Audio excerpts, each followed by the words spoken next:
On this week's Lazy Sunday upload is Bettina Arndt. Who's Bettina Arndt? Well, she trained as a clinical psychologist. She became known as one of Australia's leading sex therapists, and she's participated in government advisory committees on family law matters.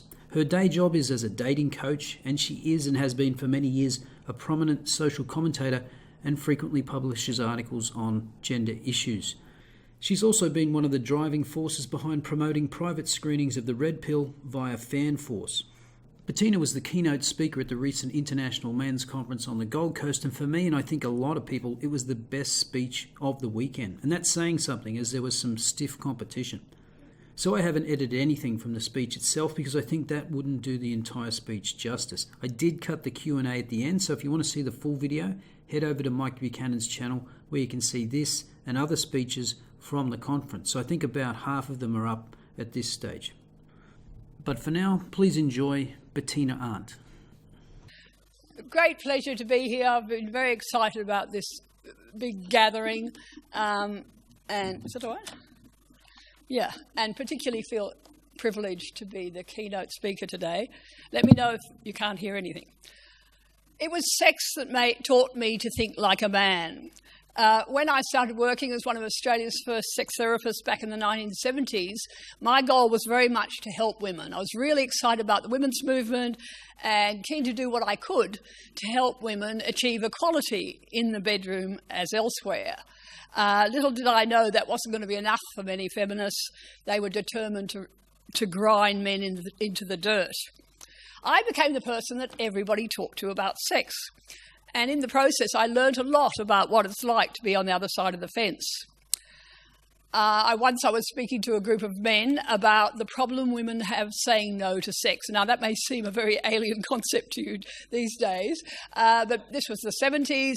We were coming out of a period when, men had conjugal rights. Women still saw themselves as having a wifely duty, and many of them were very reluctant to knock back their husbands. Anyway, there was an audience of men I was talking to them about this and the problem women had with this, and I asked them if they'd ever had trouble saying no to sex. If I ever said no, my penis would beat me to death, said one young man. Which was pretty funny at the time, but it was really indicative to me of the problem of the issue of relentless male sexual desire. Boy, have things changed. If we look back over the last 40 years, we've gone from a period where women were expected to lie back and think of England and suffer through unwanted sex, to today where women feel absolutely entitled to shut up shop if they're not interested. And the change all started back in the 1960s when the women movement started campaigning about marital rape. And there was no question that sexual violence had to stop. But something else was happening at the time. Neil Armstrong walked on the moon. And I'm sure you all know about his famous journey. What you may not know is when he got back in the lunar module, he made a strange little comment. He said, "Good luck, Mr. Gorski." And all the reporters asked him, "Who's this Gorski person?" And he wouldn't answer. And then after about 20 years, someone asked him again about this, and he said, "Oh, I can talk about that now." And he explained that the Gorskis were his next-door neighbours when he was growing up as a little boy in the Midwest town. And he was one day playing baseball with his mates, and and the ball went over the fence, and he went to pick up the ball outside the Gorski's bedroom window. And he heard Mrs. Gorski yell at Mr. Gorski, "Sex! You want sex? You'll get sex when the kid next door walks on the moon."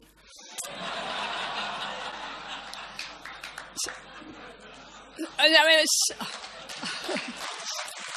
such a good story.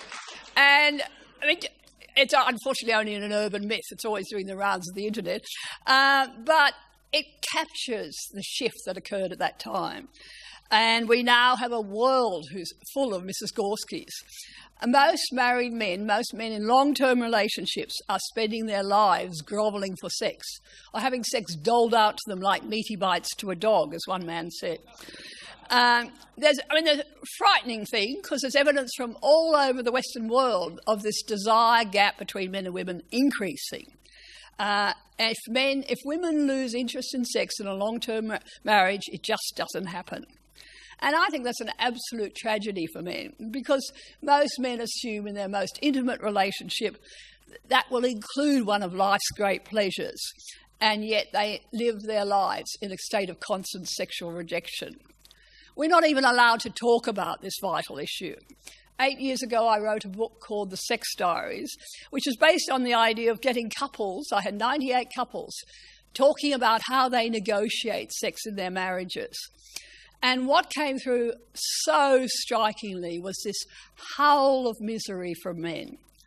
Men talking about what it's like living with that rejection. One man wrote to me and he said he got so sick of dealing with rejection that he said to his wife, "Okay, that's Nick." He was the one who always had to initiate. And he said, "Okay, next time we have sex, you're going to initiate." That was 8 years ago, and they haven't had sex since. And I really delved into what was going on here. I mean, there's such a gap between men and women around the whole issue of why is sex important in a relationship. And so many women said to me, "Oh, for goodness sake, it's just sex, go run around the Oval or have a cold shower." They didn't understand why it was so important to men. And one of the fascinating things I could do was take ideas that were coming through from my diarists and try them out on another group. So a lot of the women were talking about the whole issue of being groped. They'd say, "I like being cuddled, I like having his arm around me," but inevitably the hand ends up on the breast or the bottom and it turns into a grope, and I hate being groped. So I had all these quotes about the grope, and I sent them to a group of my men and said, "Tell me about..." One woman said to me, a lovely story, one woman said, "Every time we spoon, I get forked." Anyway, so I sent all these quotes about the grope to some of my men, and I said, "Tell me about this. Why do you do it if she says she hates it?"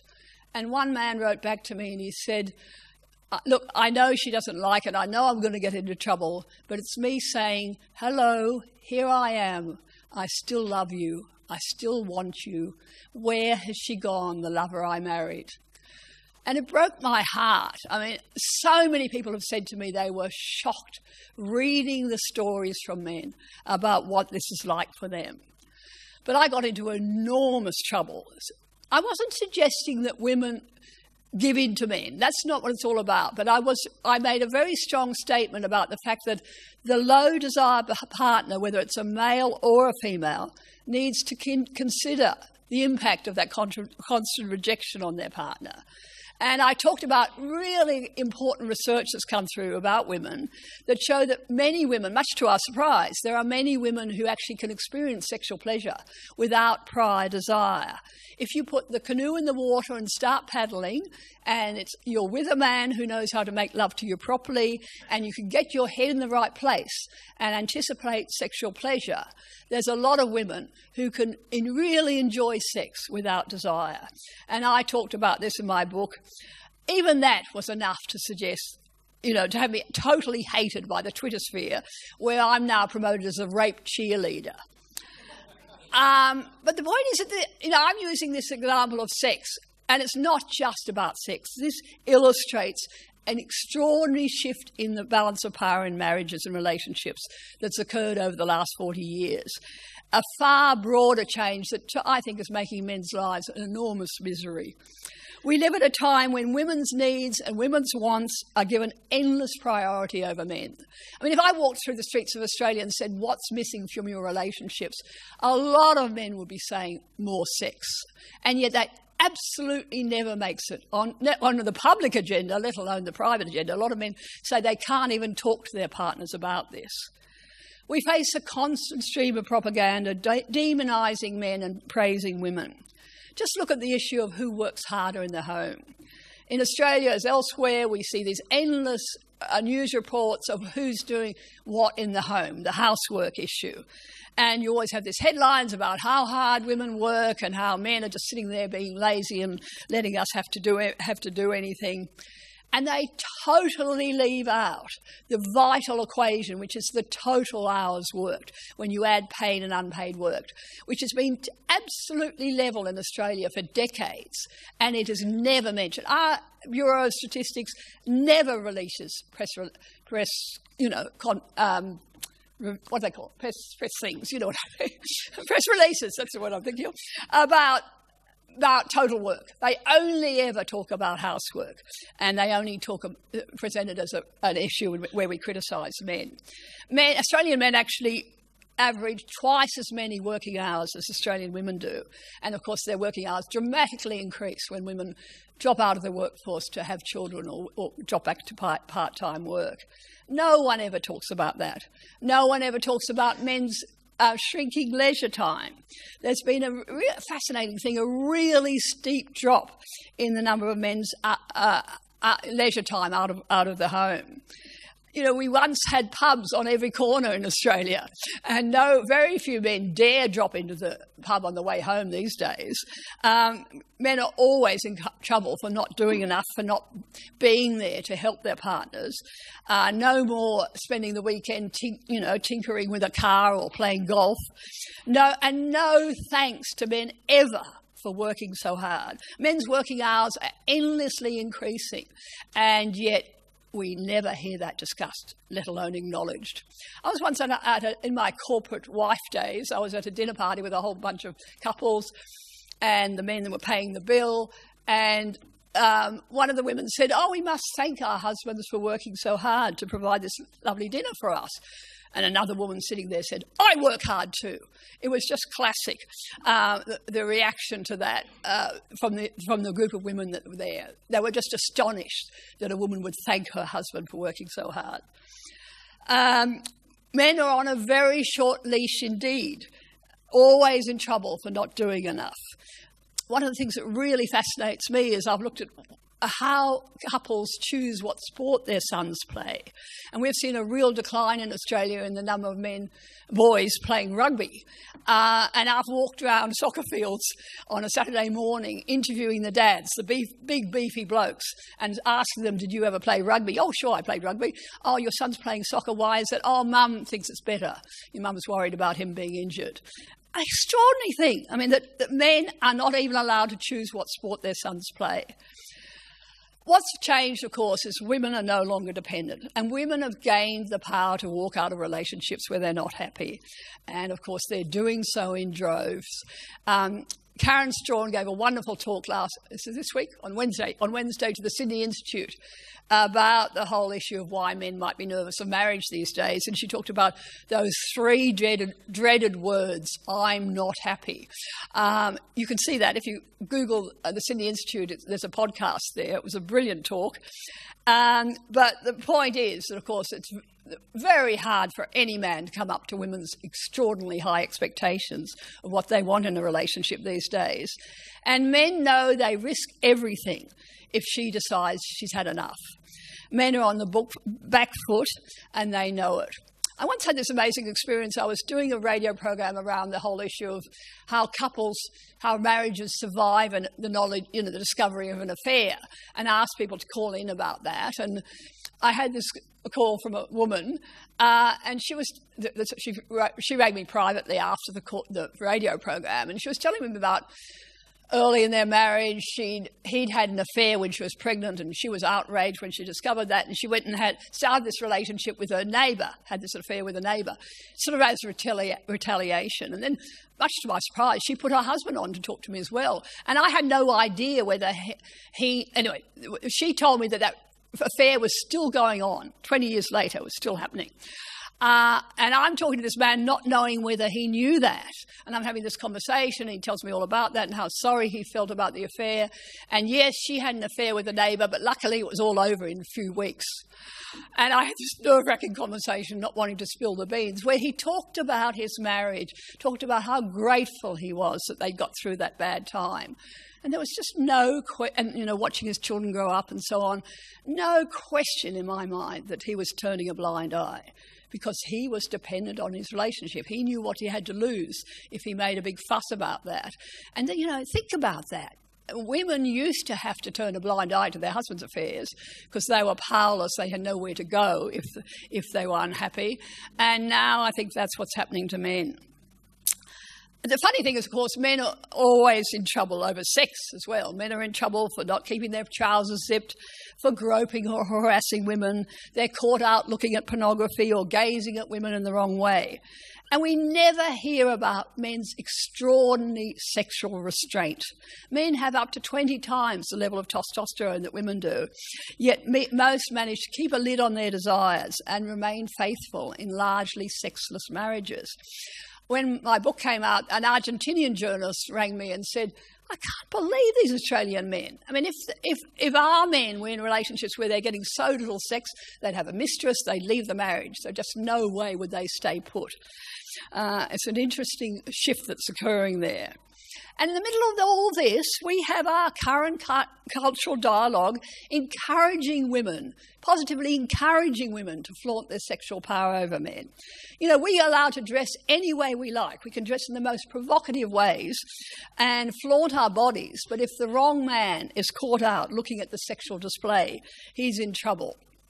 There's a fascinating book called The Testosterone Files, and it's written by a feminist writer, a young female feminist, who has a sex change, becomes a man. And when, as a male, his name is Max Valero, talks about this extraordinary impact on him of the testosterone he was receiving and how he couldn't walk past a newsagent without gazing at all these, sexy photos in magazines and so on. But he also talks about watching the women's chat shows where sheepish male guests are paraded before audiences who are, porn addicts or womanizers, and he sees the finger wagging and the women with their pursed lips, and he's shocked by women's ready display of moral superiority. And we see that everywhere, puritanical women judging men and putting a lid on men's exuberant sexual natures. Luckily, there are women like me who object to what's going on here. There are some women who actually enjoy being forked. But turning to broader issues, there's, of course, the so-called wage gap, which is being relentlessly used to support affirmative action, promoting women's progress in the workforce, and, of course, ignoring the numerous studies showing that most of that gap is attributable to women's work lifestyle choices, to preferred areas of employment, and women's inability to promote themselves effectively when it comes to promotion and so on. There's differences in healthcare. When a woman loses a breast through mastectomy, we all have been taught to understand what a blow it is to her femininity. There's endless support systems in place for her, government money for breast reconstruction and prostheses.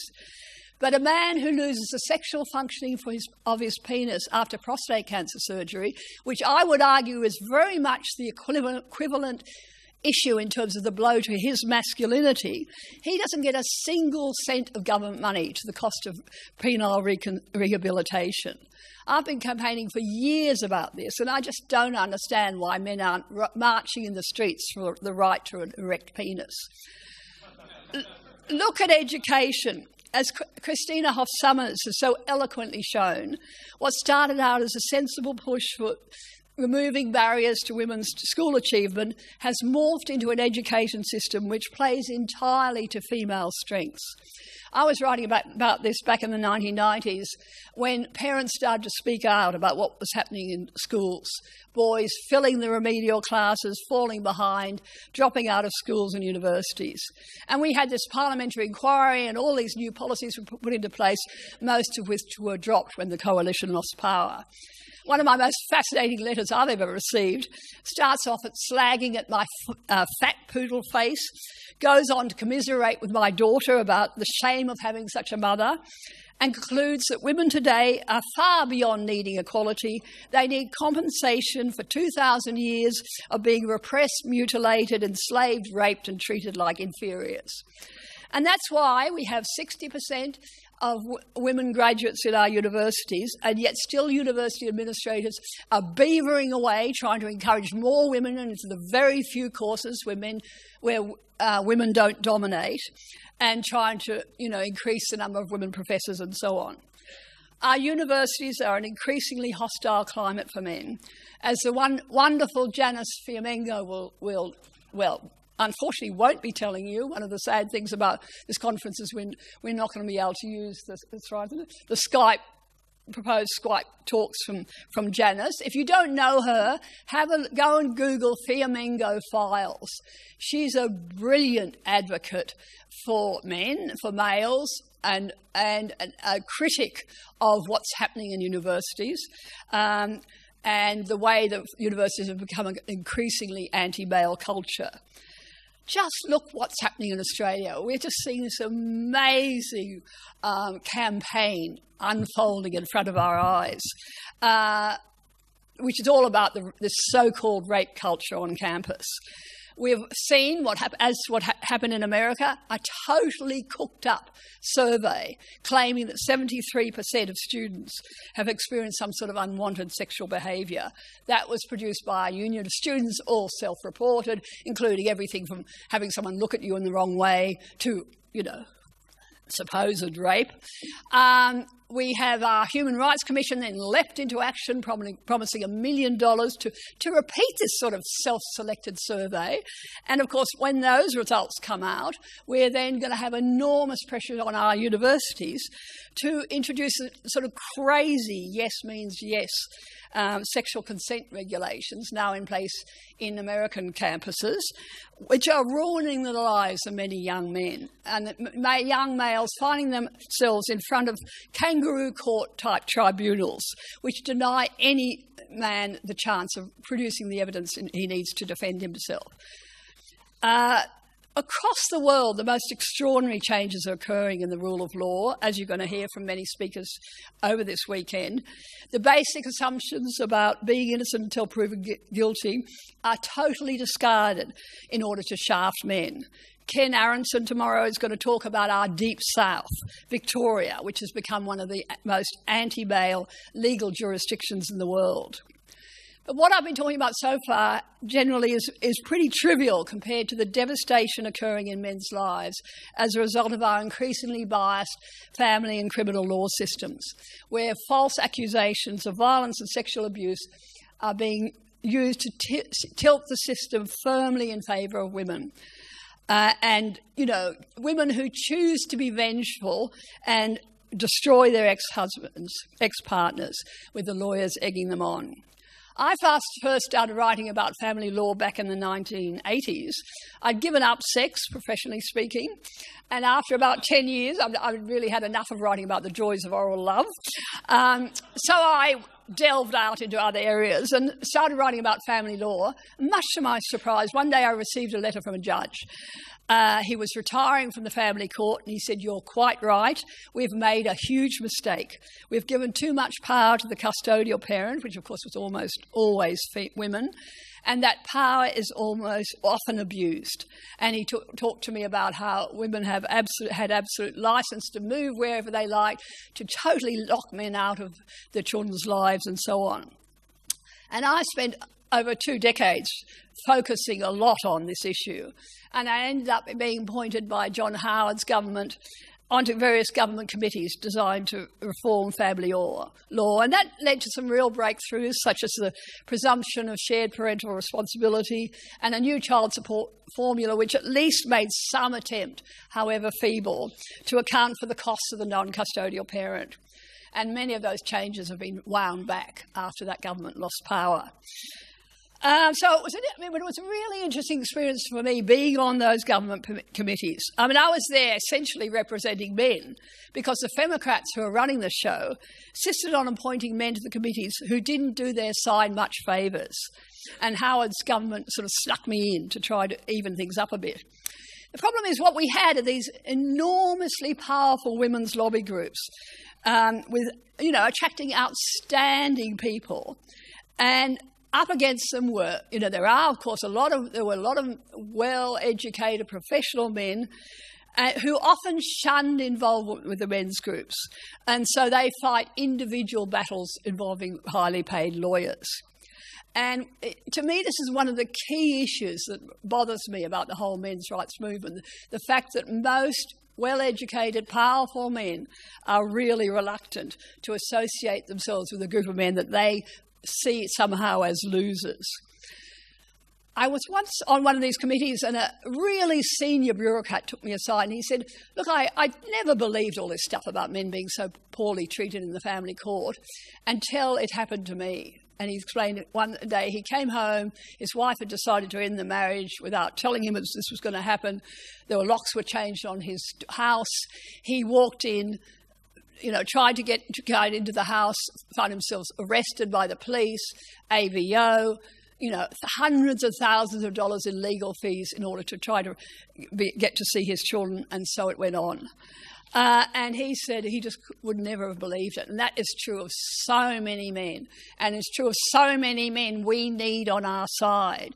I spent half my life fighting with powerful men, including my sons, trying to get them to see what's happening under their noses. And they don't know until it happens to them.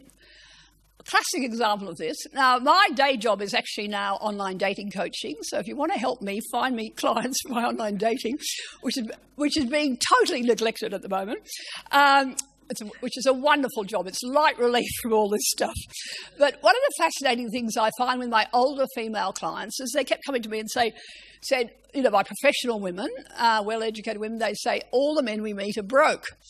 And I then went out and did some research, and I talked to the ABS, our Bureau of Statistics, about the figures.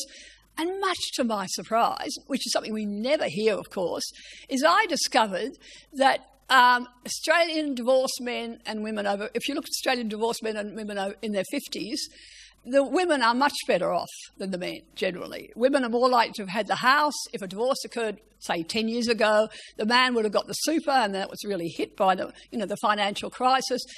The divorce settlement is based on current earnings and potential future earnings, and somehow our court believes that a 50-year-old guy or a 55-year-old guy is capable of, in a big job, is capable of keeping on earning that amount. And of course, he's very vulnerable when it comes to being downsizing and losing his job. I can't tell you, when I was online dating, the number of lovely men I met who were broke, who were 10 years ago were living in some fancy house in some nice suburb with 2 cars and whatever, and now they're renting and struggling. They're consultants. There's so many consultants online, meaning that they're really struggling to find employment of any sort. Now, going back to my family court committees, the point I'm making about that is how uneven the battle is.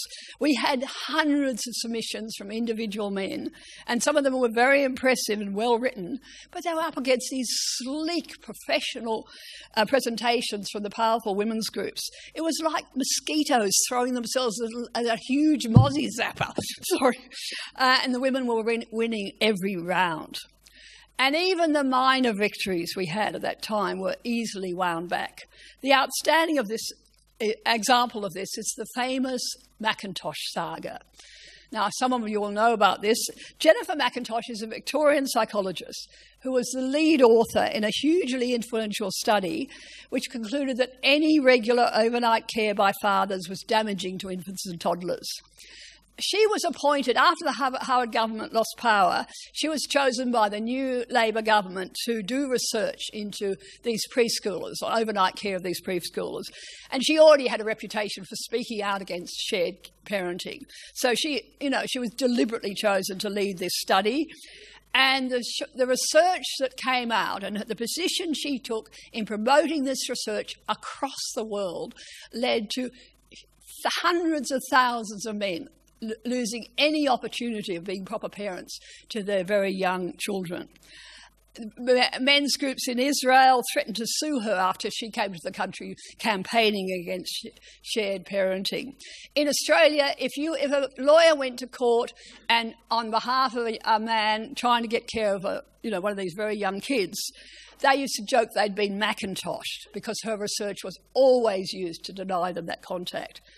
And then came the game changer. Richard Warshak, many of you will know, a psychiatry professor in America who's an international authority on parental alienation. He brought together 110 world experts on issues relating to children, really substantial people, and they signed up to a consensus report which addressed the McIntosh research. They concluded that that research position was deeply flawed and that the researchers had cherry-picked and exaggerated their results and drawn unwarranted conclusions from their data. And they also, of course, brought together all the research showing that children are likely to do much better if they have regular overnight care with both parents, and that if you deprive kids of that care, it really interferes with the developing relationship between children and their fathers. There's also another paper came out at the same time from Linda Nielsen, who's a professor at Wake Forest University in America. And she used the McIntosh research as an example of what she calls woozling, which is the process of misrepresenting and disseminating data in a way that misleads the public and policymakers. I mean, she had a 17-page analysis, a critique of the McIntosh research, and concluded it should never have been used to influence family law or drive social policy. Now, I wrote about this at time, which was a hair-raising period, because McIntosh was threatening everybody, me, the paper, everybody, with lawsuits if we talked about the Warshak article. And amazingly, The Age stuck by me and they published. And after publication, I heard from hundreds of fathers who'd been McIntoshed and were struggling to establish meaningful relationships with their kids after being really virtually excluded from their lives. What was just farcical about this is everybody knows those kids were having overnights with everybody under the sun. Auntie, grandma, you know, dubious boyfriends who were in the mother's lives, and the only person who was being excluded was the fathers. It was just farcical. This was an enormous story. I mean, here was an Australian researcher caught out lying about what the data actually showed. And, you know, here's someone who'd influenced courts across the world, and she was being exposed by these really eminent people. I spoke about this on radio and television across Australia. Of course, our taxpayer-funded ABC, none of the major programs would even touch it. The Warshak report was translated into 18 languages and is influencing the way courts are dealing with this issue across the world. But boy, did that woman cause a lot of damage. And even McIntosh eventually was forced to change her position. Some of her colleagues leant on her, and she has a slightly more nuanced approach now. But now she claims she never actually said that she never actually promoted a ban on all overnights for preschoolers. And I have published the data showing she said exactly that. But who needs McIntosh when women have been handed an even more powerful weapon?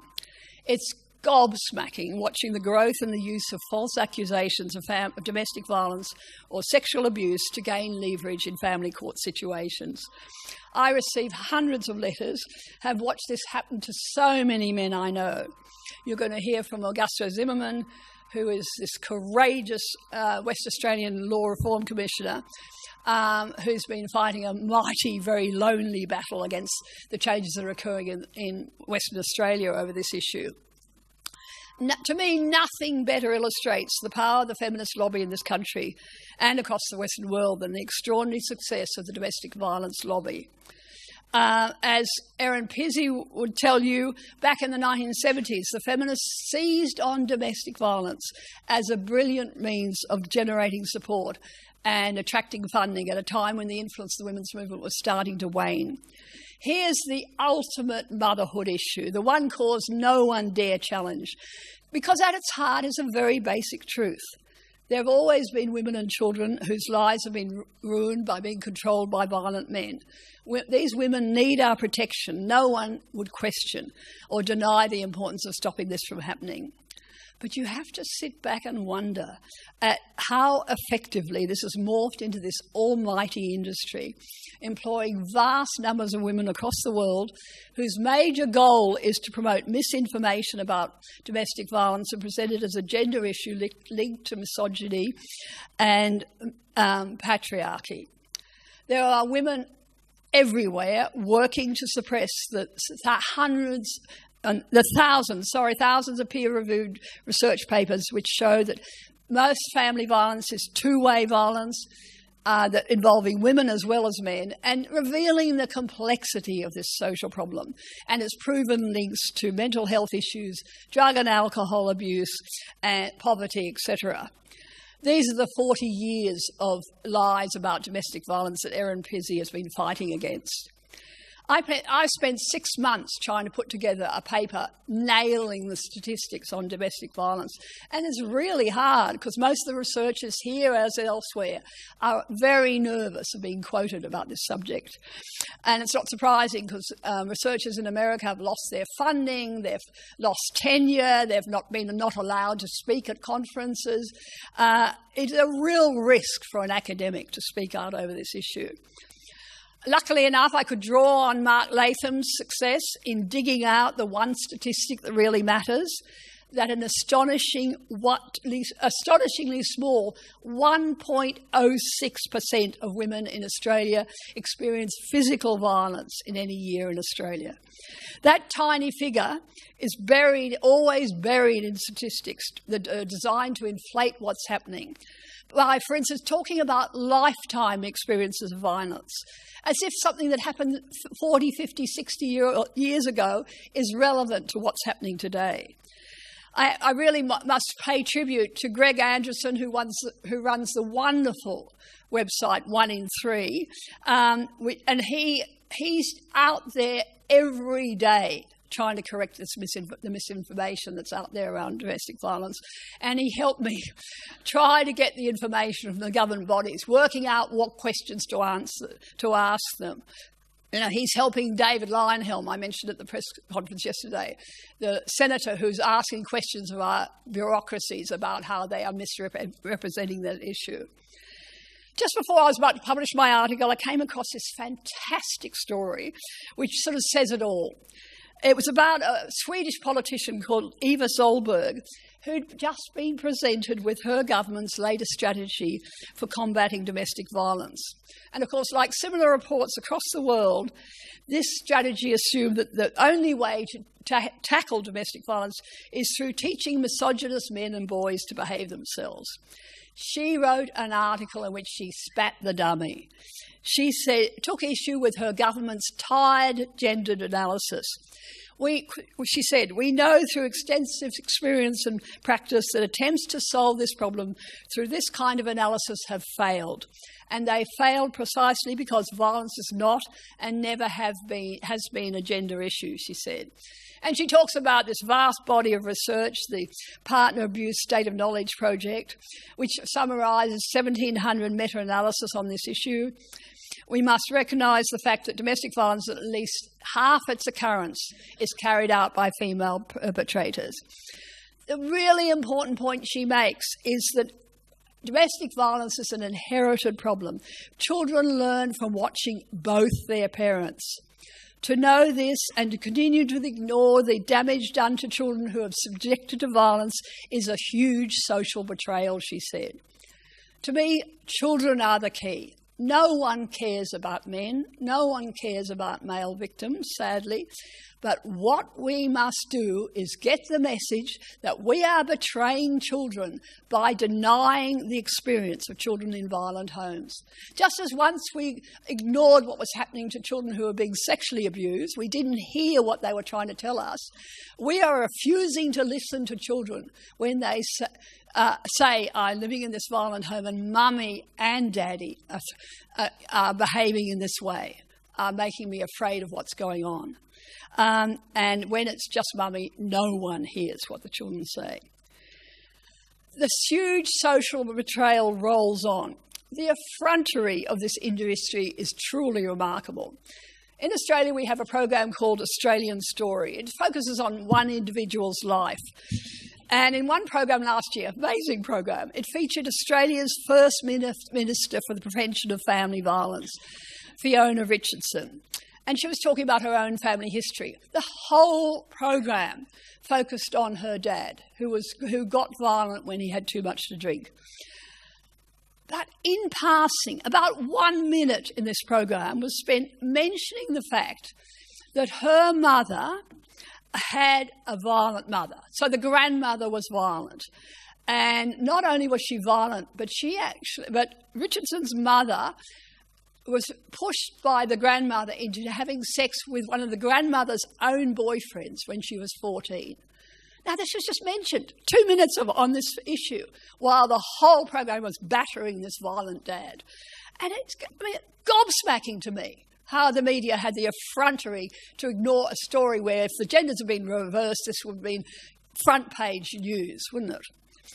The role of the media in misrepresenting this issue is just shocking. Okay, in Australia we have a woman killed in family-related violence every 6 days. Now, the equivalent figure for men, of course, is every 10 days, and no one ever mentions that. But that figure once every 6 days wasn't good enough for one of the journalist lecturers, a woman who works, called Jenna Price, who works at UTS in Sydney, and she and her cronies decided to cook up the figures by funding a Facebook page called Destroy the Joint, which publishes cumulative figures of the number of women killed each year, gathered from media reports. So they're bringing together data designed to really inflate the official figures of partner homicides by including homicides of any sort. And the classic was last year. They had a man, a palliative care doctor, who'd obviously euthanized his 88-year-old mother. That was included in the domestic violence figures for the last year. The Destroy the Joint website is shameless. They say that's perfectly reasonable to include that because they say we believe all violent deaths targeted against women are a result of societal misogyny. So what we have is the woman teaching other journalists, students, to ignore official statistics, to use any cooked-up data you like. And it's actually working. We have Australia's probably best-known current affairs program is the 7:30 report, and last year one of the segments on many segments on domestic violence was introduced by Lee Sales, saying two Australian women each year are killed by people they know well, husbands, fathers, partners. That too, of course, came from the Destroy the Joint website. Not once a week, not one a week, 2 a week. And gobsmacking, our Prime Minister also used that 2 women a week figure. So it goes on. And the role of the media, as we saw with poor Cassie on the project yesterday, is one of the key issues in capturing and distorting our cultural dialogue. And they have to be taken on. But enough of that. I just want to briefly talk about what we can do in terms of acting around this. I receive so many letters from men complaining about this situation, but nothing is going to change unless we all get active in doing something about changing this cultural dialogue about which is promoting the demonisation of men, changing the laws that are destroying the lives of so many men, stopping the takeover of our universities by anti-male rules and regulations, taking on the domestic violence industry, and working to promote an end to all family violence.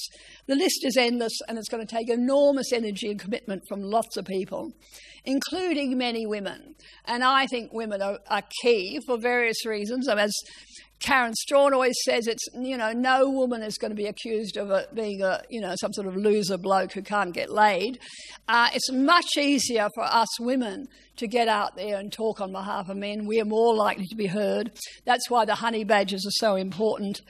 For every man who writes to me, I also get a lot of women writings, mothers of sons who are watching what's happening to them in the schools, mothers, women who have their brothers, their uncles, their men they love in their lives, and watching what's happening to them in the family court situation, watching men who are committing suicide and so on. And that, of course, is why Cassie Jay's wonderful movie is so important. I'm getting all emotional. to me, it was extraordinary. Even before I saw that movie, I was ropeable at the fact that this tiny minority group could decide what Australians are allowed to see. So I was out there trying to do something about it before I even saw it. And when I saw it, I was just blown away because it captures so many of the issues I've been fighting for so many years. And to me, the red pill should be the game changer. This is our opportunity in the best possible way to get the message out and get people to rethink this issue. But to me, we have to get this issue we have to get people's bums on seats. We need to get people into the movie theatres. It's not good enough to watch on a video in the privacy of your house. If we want to take on these women who are trying to control what we're allowed to see in Australia, we have to go along to the cinemas. We have to prove to the cinema owners that we want to see this movie. That's why I've been organising through this organisation called Fan Force for people to put on screenings across the country. And it's been fantastic. We've had wonderful people, lots of women putting on screenings. You're going to hear from some of them here this weekend, like Ray Bonney, who works mainly, she's a mental health advocate who works mainly with blue-collar men and knows this issue inside out. But we've all found it's an enormous amount of work to get men into the movie theatres. And I find that so frustrating because men are embarrassed to come along on their own to a cinema. They're nervous of being seen associated with this issue. They won't come in groups of men in case, they're seen as sissy in some way. And they're not allowed to come if their partners won't let them.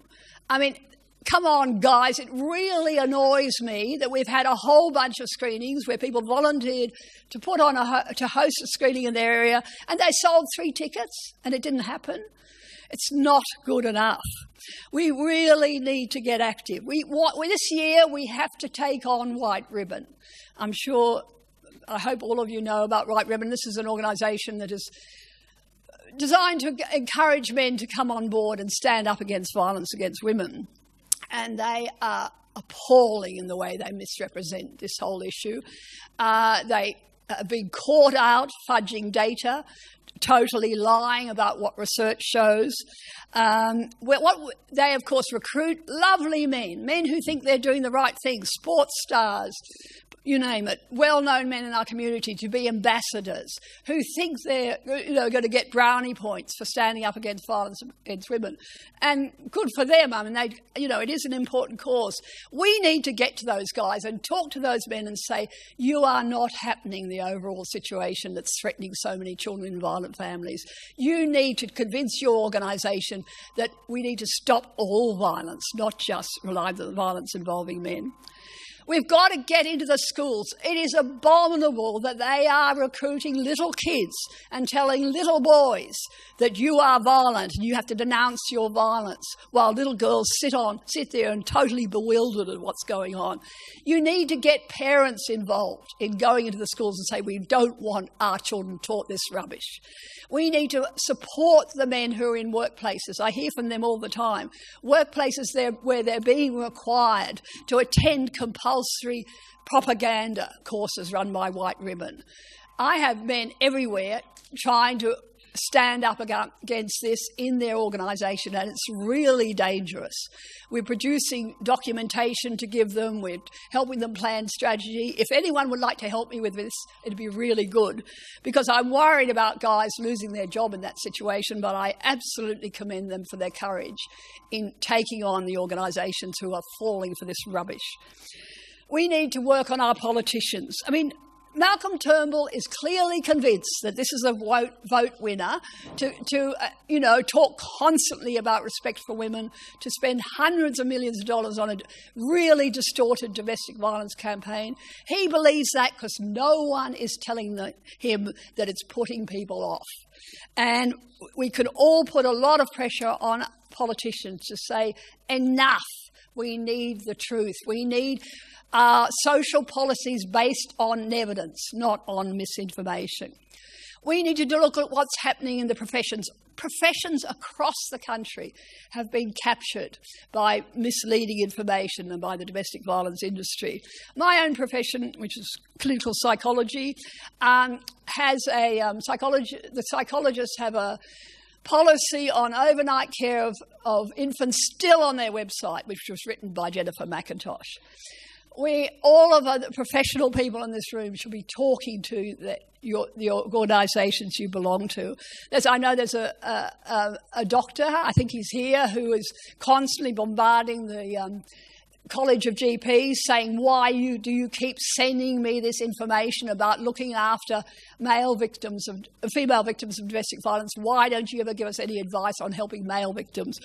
So that the whole issue of how do we change the dialogue within our professional organisations. Relationship counselling is a classic. I can't tell you how many of my poor men who were in sexless marriages had gone along to a relationship counsellor to try to talk something about what this was like, living with constant sexual rejection. And of course, the female counsellor sides with his wife and they end up talking about housework. And that's what happens. I mean, the issue of relationship counselling is a major issue, and the fact that it is so anti-male in many cases. Universities, as I've said, we need to help the university administrators, the academics, the members of council. We need to get to them and say, stand up to this campaign that is underway already, which is designed to promote this idea of a rape culture on campuses. One of the things I want to do is tackle this women's studies programs, which are the source of a lot of the antagonism toward, the anger in young women about their lot. And to me, that's what came out in Cassie's interview with the project. There are a lot of young women who've been through university who have been captured by this nonsense being taught in the women's studies program, and they believe it, and that's their view of the world, that women are badly done by, that men have no problems, that we live in a patriarchy, and so on. I'm trying to get people, if you know anyone to help me, I'm trying to get people to film what is being taught in our women's studies program, courses around Australia, and name and shame the lecturers. So if anyone would like to help with that, that's good. We need to really engage with the media, to call them out when they're using misleading information, to put comments online, to write to editors, to write to producers of programs. You all should be writing to the producer of the project about the fact that they set Cassie up yesterday with this distorted situation and cut her answer into shreds. No point being abusive. I don't think there's any point in the feminism is cancer T-shirts and the abusive comments online. They don't do our cause any good whatsoever. We need to create a new, fresh dialogue, and the real answer is going to be the social media. I've been involved with great pleasure with Mark Latham's new exercise, his new Facebook page where he's doing live streaming every week, sending out programs around a whole range of issues. But he's given me my little niche, which is all about men's issues, and it's very exciting. And now he's joining up with Rebel Media in Canada, so we've got to have a global presence and an opportunity to really address these issues. We're getting so much. He had 1.5 million people view that Facebook website in the first 4 weeks. This is the Trump phenomenon, of course, this huge population of people who feel their issues have been ignored over the last few decades. And one of those big groups, of course, as we found in America, were the white men. And here, Mark, I think, is perfectly placed to address some of the issues that I've always been so concerned about. So there's a lot to do, and I think this conference is a wonderful opportunity for us to all exchange notes and learn from each other. And I'm really pleased to be here to learn a lot from you and to try to encourage all of you, not just to talk about this stuff, but to do something about it. Thank you.